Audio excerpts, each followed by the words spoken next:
कल्पना कीजिए एक ऐसे राक्षस की जिसने स्वयं भगवान विष्णु को युद्ध में परास्त कर दिया, जिसके सामने देवताओं की सेना टिक नहीं पाई, जिसकी शक्ति इतनी अद्भुत थी कि उसे कोई नहीं मार सकता था, लेकिन फिर भी उसका अंत हो गया। यह है समुद्र से जन्मे महाबली राक्षस जालंधर की अविश्वसनीय कहानी। नमस्ते दोस्तों, रहस्य मिस्ट्री में आपका फिर से स्वागत है। आज हम जिस राक्षस की बात करने जा रहे हैं वह साधारण नहीं था। उसका जन्म समुद्र मंथन के दौरान गिरे विष से हुआ था और उसकी शक्ति का रहस्य उसकी पत्नी की पवित्रता में छुपा था।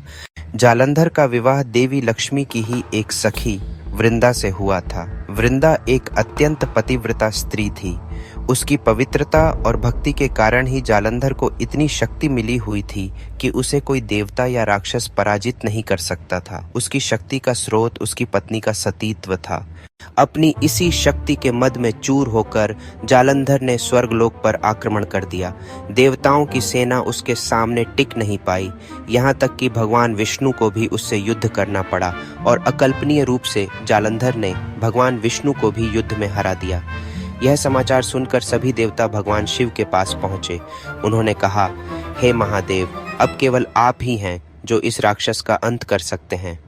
भगवान शिव जानते थे कि जालंधर को सीधे युद्ध में नहीं हराया जा सकता। उसकी शक्ति का रहस्य उसकी पत्नी वृंदा की पवित्रता में छुपा है। जब तक वृंदा का सतीत्व भंग नहीं होगा तब तक जालंधर अजेय रहेगा। तब भगवान शिव ने एक योजना बनाई। उन्होंने भगवान विष्णु से कहा कि वे जालंधर का रूप धारण करके वृंदा के पास जाएं और उसके सतीत्व को भंग करें। भगवान विष्णु ने ऐसा ही किया। उन्होंने जालंधर का पूरा रूप धारण किया और वृंदा के आश्रम में पहुंच गए। वृंदा ने उन्हें अपना पति समझकर उनका स्वागत किया।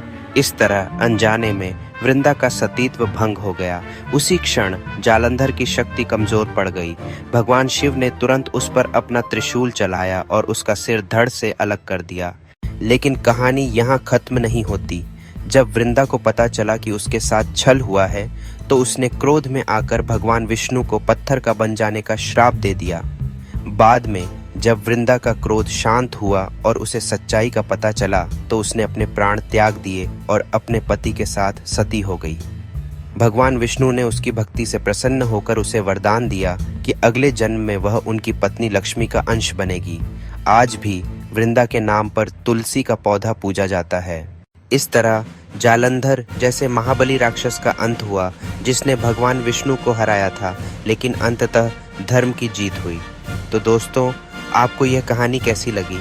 कमेंट करके ज़रूर बताएं।